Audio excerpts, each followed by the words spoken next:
Magandang hapon, Guro.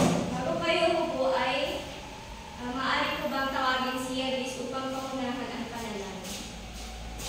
Tayo ay manalangin. Sumuko tayo lahat.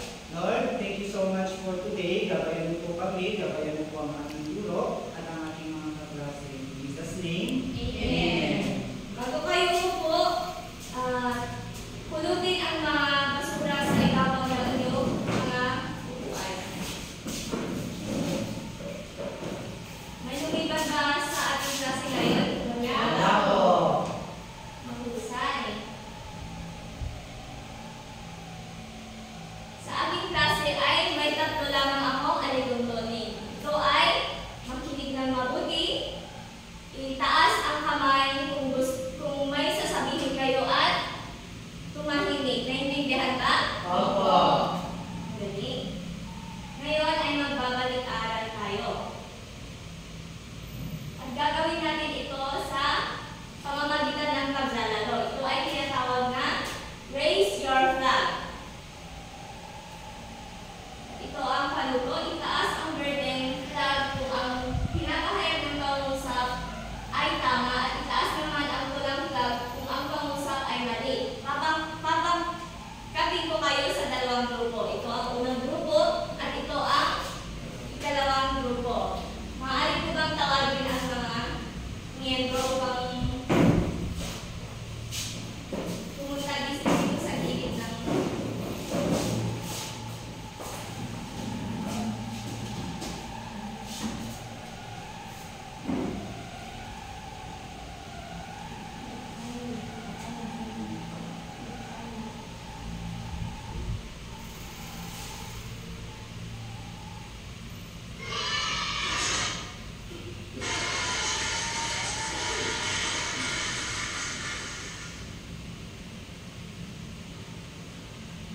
ang unang tanong ay pangunahan.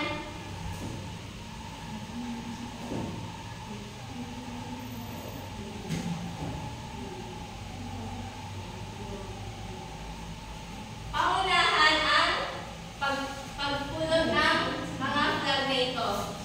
Ang pabula ay isang uri ng akdang pampanitikan. Wala pang bilang kaya. Wala pang bilang kaya.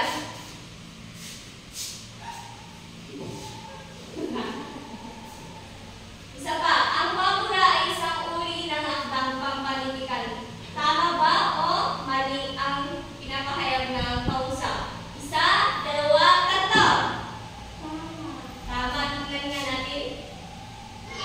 Tama, dahil ang pabula ay isang uri ng akdang pampanitikan. Ang pabula ay isang uri ng tula. Wala pang bilang. Isa, dalawa, tatlo. Mali. Tingnan na natin. Oo, mali. Dahil ang pabula at tula ay uri ito ng pampanitikan. Tama ang sagot mo, Yelis. Ikatlong tanong, ang pabula ay may composition na kadalasang naglalaman ng pansariling kaisipan, ideya o puro-puro ng may akda. Ito ba ay tama o mali? Isa, dalawa, tatlo. Ay, mali. Mali. Oo, dahil ang pabula ay isang takhang isip, nakalaliwa ang mga tao, ang mga tauhan ay mga tayo. Ikaapat o panghuling tanong ay, ang mga pangunahing tauhan sa pabula ay mga hayop. Ito ba ay tama o mali?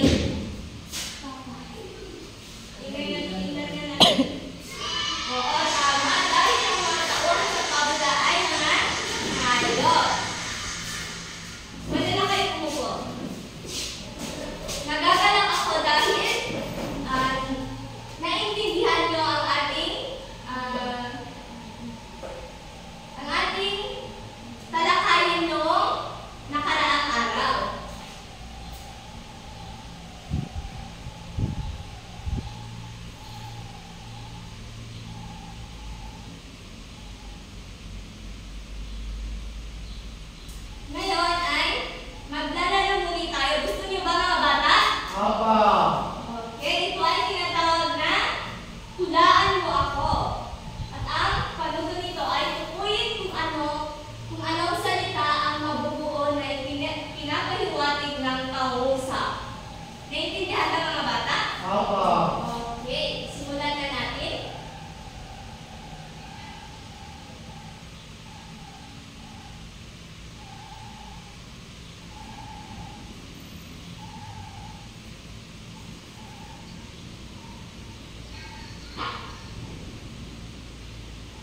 Unang tanong, ito ang susi sa kaalaman, hinuhubog nito ang isip-isipan at kinabukasan ng bawat tao. Ano kaya ito? Isipan. Isipan o diba? Ito ang susi. Edukasyon. Yes, Nia? Edukasyon, teacher. Oo, ito ay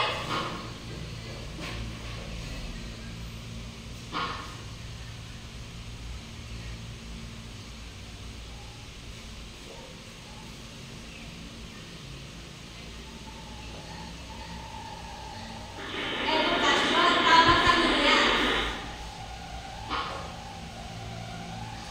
Ikalawang tanong. Ito ang hinahangad ng puso, pinagsusumikap ang hangin sa hinaharap. Ano kaya ito? Pangarap.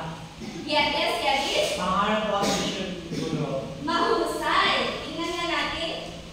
Oo, pangarap.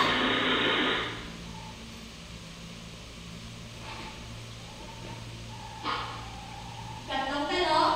Ito ay isang bagay na posibleng makuha kung magsusumikap. Ano kaya ito? Tagumpay. Yes. Tagumpay po siguro. Oo, tagumpay o kaya abutin.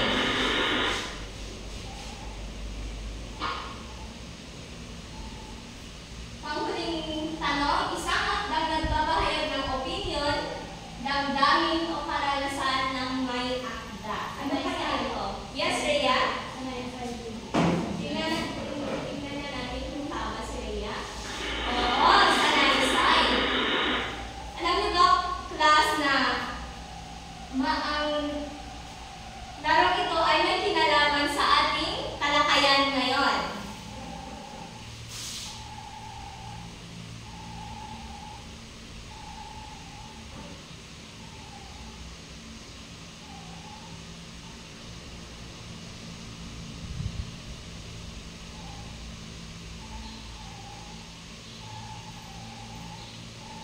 Bago tayo magsimula ay narito muna ang layunin sa ating talakayan ngayon. Maaari niyo bang basahin mga bata? Nasasabi ang paksa ng nabasang sanaysay o teksto. Napakahalagahan ang papel ng edukasyon sa buhay ng tao. At ay sa salaysay ang paksa ng binasang sanaysay sa sariling kaisipan o opinyon ayon sa pagkakaintindi. Oo. Sa pagtatapos ng aralin, kayo mga bata ay nasasabi ang paksa ng nabasang sanaysay o teksto, napapahalagahan ang papel ng edukasyon sa buhay ng tao at ang panghuli ay naisasalaysay ang paksa ng binasang sanaysay sa sariling kaisipan o opinyon ayon sa pagkakaintindi. Ngayon mga bata, may dalahan akong isang sanaysay dito. Ito ay tinatawag kong modelong pagbasa. Sa pagbabasa natin ay ako muna ang mauunang magbabasa at pagkatapos ay kayo naman. Naiintindihan ba mga bata? Opo. Okay, simulan na natin. Makabagong teknolohiya, tatak ng makabagong bansa. Isang katotohanang nasaksihan natin ang kapaligiran. Ang paggamit ng makabagong teknolohiya ay tanda ng kaunlaran. Nakatutulong ito sa pagpapabuti at pagpapabilis ng paggawa. Nakatitipid din ito sa paggamit ng lakas ng tao. Ang teknolohiya ay ang kaalaman o paraan sa paggawa ng mga bagay. Sa kasalukuyan, nakikita ang paggamit ng makabagong teknolohiya sa pagsasaka, sa pagpapaunlad ng industriya, ng mga daan, tulay, gusali at marami pang iba. Ang makabagong teknolohiya ay nakapagbibilis sa pag-unlad ng kabuhayan sa bansa. Ngayon mga bata, ano ang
Naintindihan ba mga bata? Opo. Okay, ngayon ay maglalaro tayo. Ito ay tinatawag kong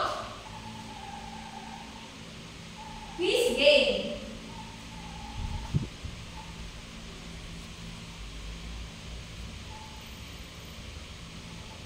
Ang panuto nito ay piliin lamang ang tamang sagot na pinapahayag ng mga pangungusap o ng tanong. Naintindihan ba mga bata? Opo. Okay.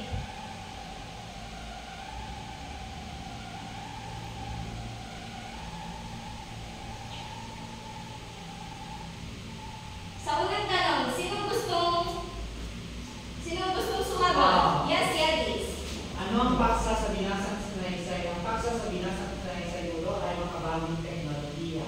Magaling! Ang pagsasat na binasang sanaysay ay makabagong teknolohiya. Mamaya, kukunin mo sa akin ang iyong gagawin para, Yadis. Yes? Okay po. Okay. Sa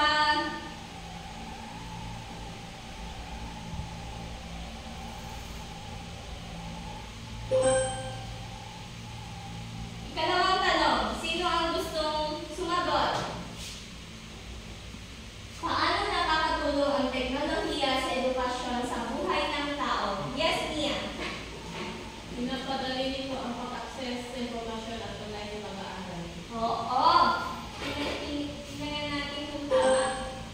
Okay. Ang teknolohiya ay nakakatulong sa ating edukasyon sa pamamagitan ng pagpapadali nito sa pag-access o maaari rin nakakatulong ito sa atin sa paggawa nito. Katulad nito, mga PowerPoint presentation. Naintindihan ba mga bata? Opo. Sa ikatlong tanong, sino ang gustong sumagot? Ano ang pinag-uusapan sa sanaysay? Yes, Rhea. Ang nagagawa ng makabagong teknolohiya sa pag-ulan ng bansa. Okay, tingnan nga natin kung tama si Rhea. Okay, correct. Nagagalak ako at naintindihan nyo kung ano ang inyong binasa. Ngayon, ay tatalakayin natin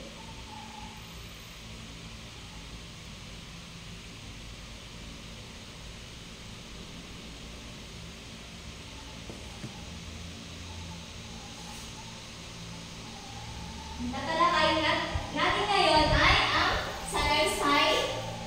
sanaysay na may halimbawa na edukasyon na hirap ang makamit, aabuting pilit. May ideya ba kayo kung ano ang sanaysay o ng paksa? Wala po. Okay, ngayon ay tatalakayin natin ang paksa. Ang paksa, ito ay tumutukoy sa diwa o ideya na binibigyang focus o atensyon ng may akda o ito ay mismong pinag-uusapan sa sitwasyon ni likhang sining at sulatin. Gaya ng binasa natin kanina na sanaysay, ang pinag-uusapan sa sanaysay na iyon ay ang makabagong teknolohiya. Iyon ang paksa ng sanaysay. Ano naman ang sanaysay? Ang sanaysay, ito ay isang uri ng sulatin na nagpapahayag ng pananaw o opinyon ng nagsulat nito. Ito ay may focus sa isang diwa at paksa. Ang sanaysay ay may dalawang bahagi na tatalakayin natin sa susunod na araw. Naintindihan ba mga bata? Opo. Para mas maintindihan, ang sanaysay ay meron akong inihandang isang sanaysay.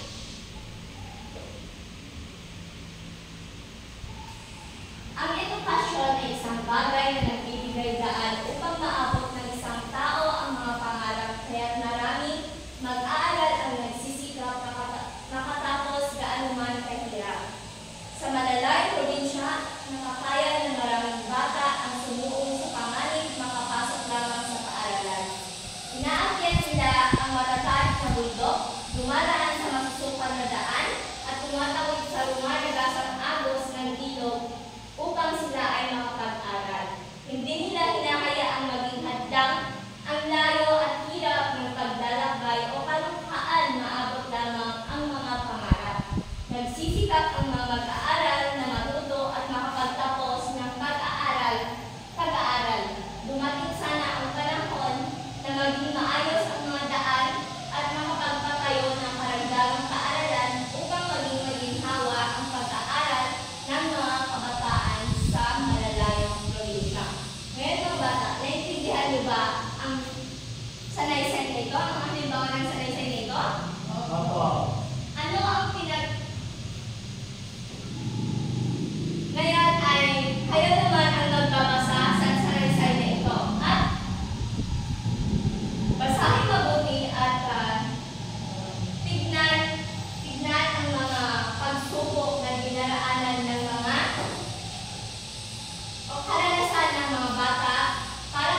upang sila ay makapag-aral. Hindi nila hinayaang maging hadlang ang layo at hirap ng paglalakbay o katotohanan na abot lamang ang mga pangarap. Nagsisikap ang mga mag-aaral na matuto at makakatapos ng pag-aaral. Dumating sana ang panahon na maging maayos ang mga daan at mga magtayo ng karagdagang paaralan upang maging maginhawa ang pag-aaral ng mga kabataan sa malalayong tuloy. Naiintindihan niyo ba yung binasa mga bata? Opo. Okay, ngayon ay may gagawin tayo. May mga katanungan akong inihanda. Familiar ba kayo sa pelikula o panonood na Encantadia? Hindi po. Hindi ba kayo nanonood? Hindi po. Wala po ang Nanonood kayo ng Encantadia. Okay. Sangre. Ano yung Levis? Mga sangre. Oo. Meron na sangre, Brillante. brilyante, sa bawat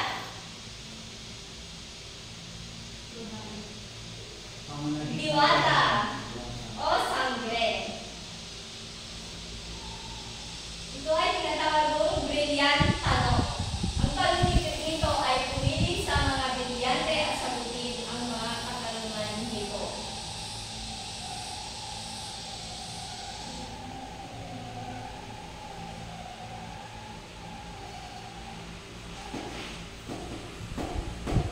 Sino gustong sumubok? Ako mula. Yes, Yaris. Pumili ng isang brilyante. Sige, natin ko. Oo.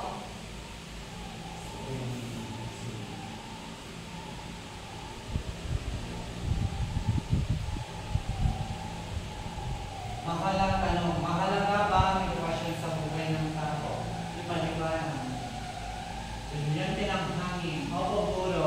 Mahalaga ang edukasyon sa buhay ng tao sapagkat ito ang susi o daan upang magtagumpay, upang makamit ang mga hinihintay sa buhay. Oo, tama si Yaris.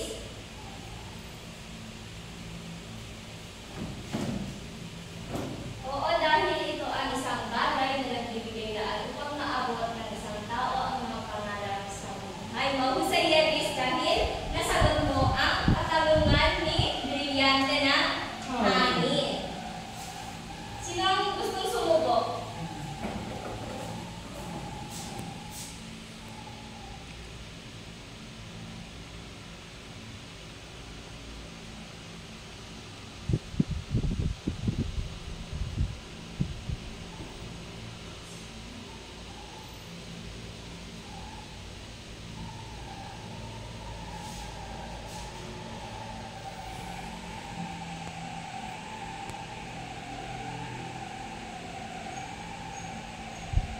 Mireya, pumili ng isang brilyante.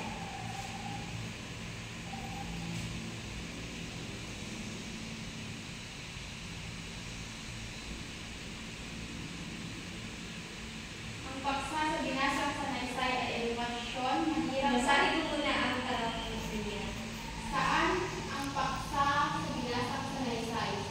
Ang paksa sa binasang sanaysay ay edukasyon, mahirap man makamit ay abutin pilit. Tama si Rhea. Ang paksa sa binasang sanaysay ay edukasyon. Mahirap na makamit ay aabutin pilit.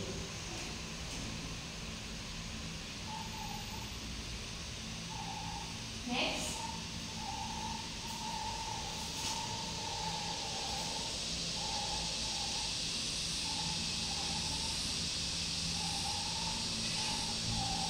Brilyante ng hangin.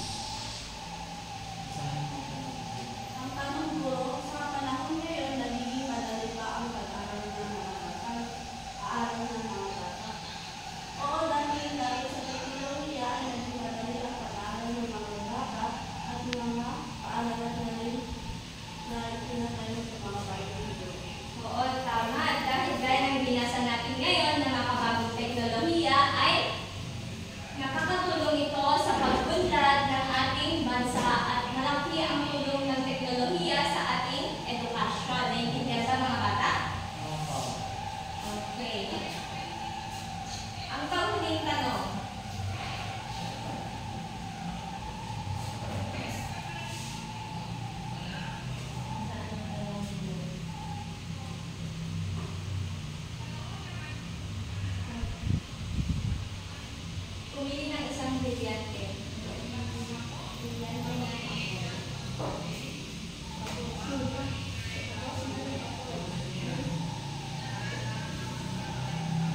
Pangking tanong ay,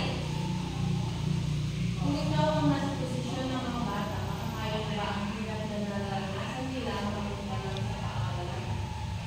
Siguro po, teacher, hindi po. Kasi hindi ko pa katawid sa lumalabasang ulo. oo, tama si Nia. Sa kanyang, sa opinion niya ay hindi niya kaya maglakad ng malayo papunta sa kanilang paaralan. Ngayon, mahusay dahil naintindihan niyo ang ating talakayan ngayon. Ngayon ay papakatin ko kayo sa dalawang grupo. Ito ang unang grupo at ito ang ikalawang grupo. Ngayon, ang gagawin niyo ay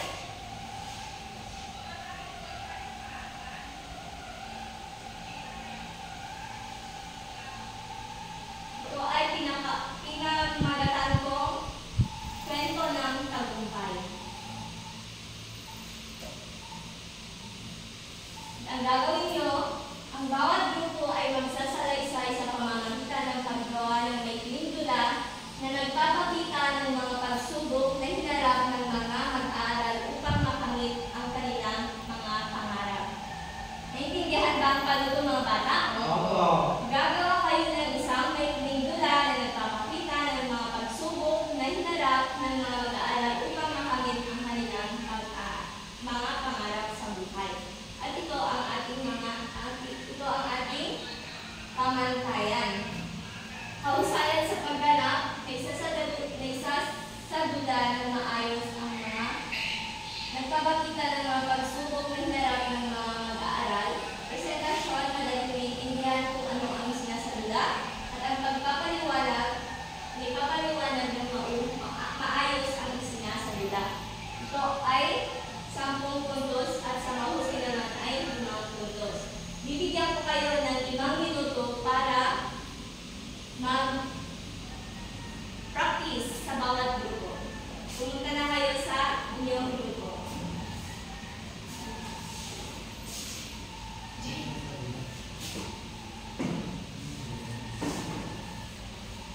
Yan ako.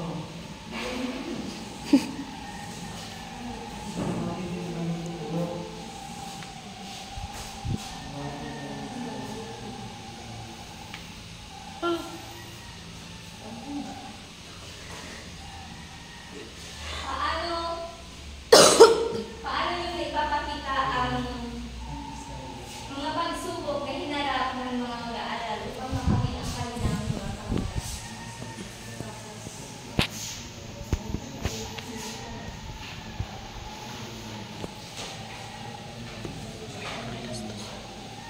Meron kayong 4 na minuto. Okay, ready na kami dito.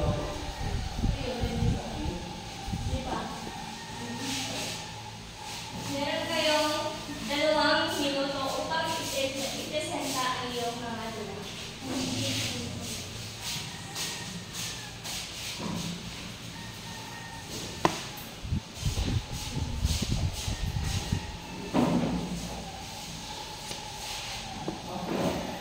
Ready na kami dito.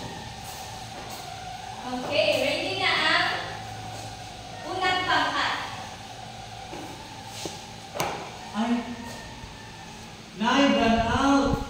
Nag-aaral pa ako, Nay.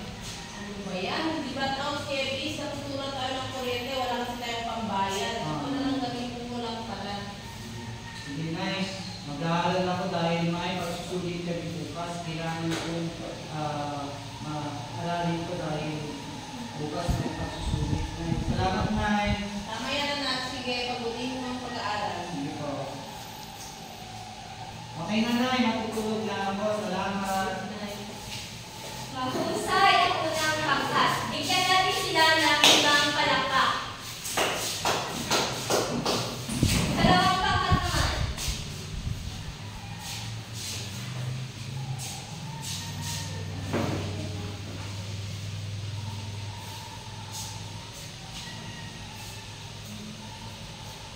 Tapos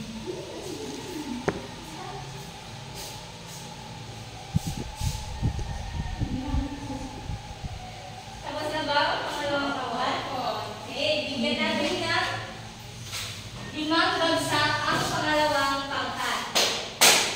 Ngayon, ay bibigyan ko kayo ng puntos. Kahusayan sa paggalak. Ang unang pangkat ay naisadularan maayos ang mga pagsubok na hinarap ng mga mag-aaral. So, bibigyan ko sila ng 10 points.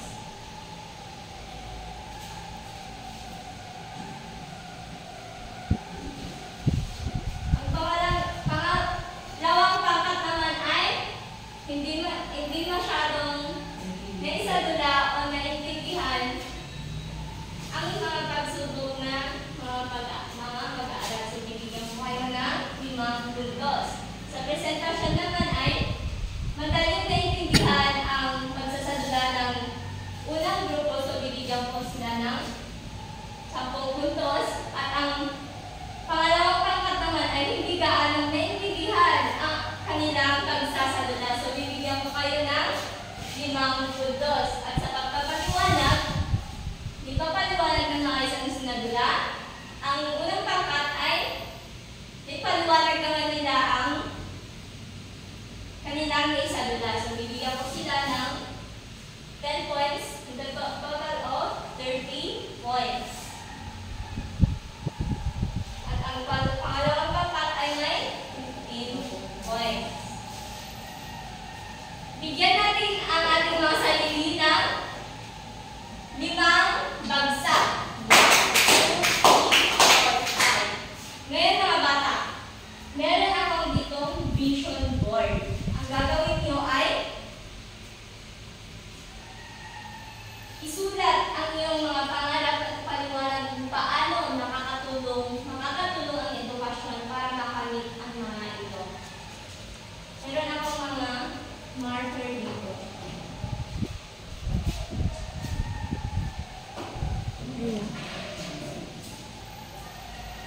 Sige, simulan na natin. Isulat ang mga pangarap at paliwanag kung paano makakatulong ang edukasyon para makamit ang mga ito.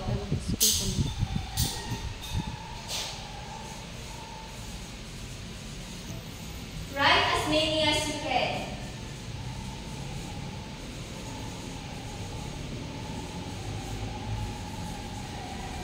Teacher, pangarap kong maging guro. Nagwala po ka, teacher? Oo. Pangarap kong maging guro, nakakatulong ang edukasyon para matupad ko ang aking pangarap sa pamamagitan ng pag-aaral ko ng mabuti. Magaling.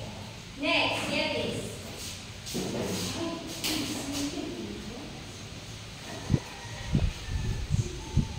Teacher, bully niyo sa niya.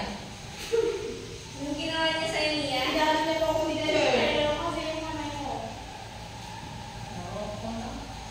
Hindi magandang pinapalo ang Teacher, klase mo. Pangarap ko maging isang doktor upang gamutin ang mga may sakit. Bakit? Paliwanag mo yan. Kasi dahil marami sa atin na nagkakasakit dahil dito sa Pilipinas, kaya isa sa mga pangarap ko maging doktor o makatulong sa kanilang mga recover sa kanilang mga sakit. Mahusay. Si Edis daw ay pangarap niya maging doktor.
Meron lamang kayo 5 minuto para gawin ito.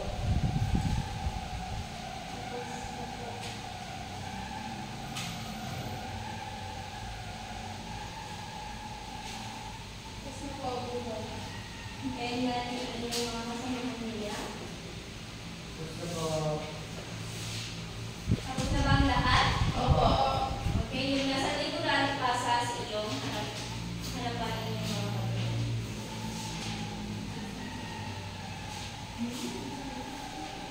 Bukas itutuloy niyo ito at ipabasa sa inyong mga magulang ang inyong sinulat.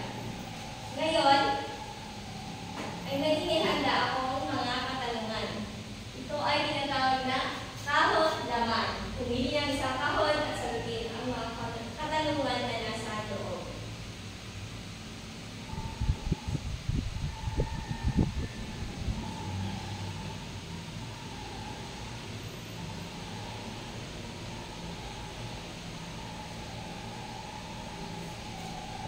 Sino gustong sumubok?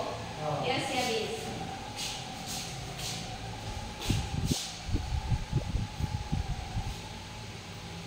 Ano ang sanaysay? Ang sanaysay sa kanyang panitikan na kung saan dinila lahat ang mga kasalukuyan, ang mga issue sa ating bansa. Oo, tama si Yaris.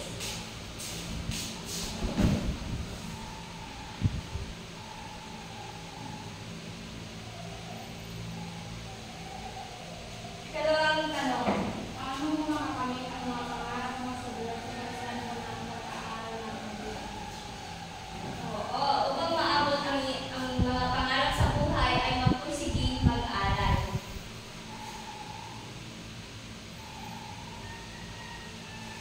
Ikatlong tanong. Yes, Jenny. Bakit mahalaga ang edukasyon sa tao? Siguro mahalaga ang edukasyon sa tao dahil ito ang susubukan ang nakamit ng ating uminibig sa buhay. Dali. Nagagalak ako dahil naiintindihan nyo ang mga tinalakay natin ngayon. So, meron akong inihandang takdang aralin. Takdang aralin.